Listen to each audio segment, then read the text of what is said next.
పచ్చకర్పూరం తెల్ల కర్పూరం కంటే చాలా మంచిది. ఇది పలుకులుగా పలు షాపుల్లో దొరుకుతుంది. దీన్ని 2-3 పలుకులు తీసుకుని కొంచెం మంచి గంధాన్ని వెన్నను కాని కలిపి తమలపాకుల్లో పెట్టి నమిలి రసాన్ని మింగితే శరీర వేడి వెంటనే తగ్గిపోతుంది. కళ్ళు బైర్లు కమ్మటం, తల తిరుగుటం, కడుపులో వికారం, అతిగా శరీరానికి చెమటలు పట్టడం తగ్గిపోతాయి. పచ్చకర్పూరాన్ని రోజుకు 3 పూటలా 1-2 పలుకులు తీసుకుంటే బలం, రక్తపుష్టి కలుగుతుంది. లైంగిక శక్తి పెరుగుతుంది. బీపీ తగ్గుతుంది. కంటి జబ్బులు, రక్తస్రావాలు అరికడతాయి. ఏ మందు వాడుతున్నప్పుడైనా ఆ మందులతో పాటు ఒక పలుకు పచ్చకర్పూరం కలిపి తీసుకుంటే ఔషధ గుణం పెరుగుతుంది. పచ్చకర్పూరం తీసుకుంటే వడదెబ్బ, దాహం, తపన, శరీరం చిటపటలాడటం, శోష వంటివి తగ్గుతాయి.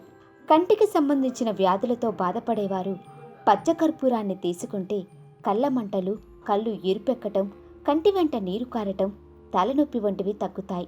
పైత్య వికారాలన్నీ తగ్గిపోతాయి.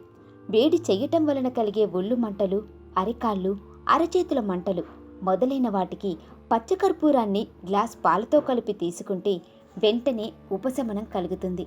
పచ్చకర్పూరం 5 గ్రాములు, జాజికాయ 5 గ్రాములు, జాపత్రి 5 గ్రాములు, ఈ మూడిటిని మెత్తగా నూరి అందులో 5 గ్రాముల ఎండు ద్రాక్ష వేసి మళ్లీ నూరి దీన్ని శనగ గింజలంత మాత్రలుగా తయారు చేసుకోవాలి.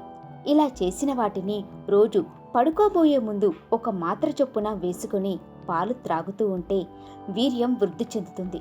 లైంగిక శక్తి కూడా పెరుగుతుంది.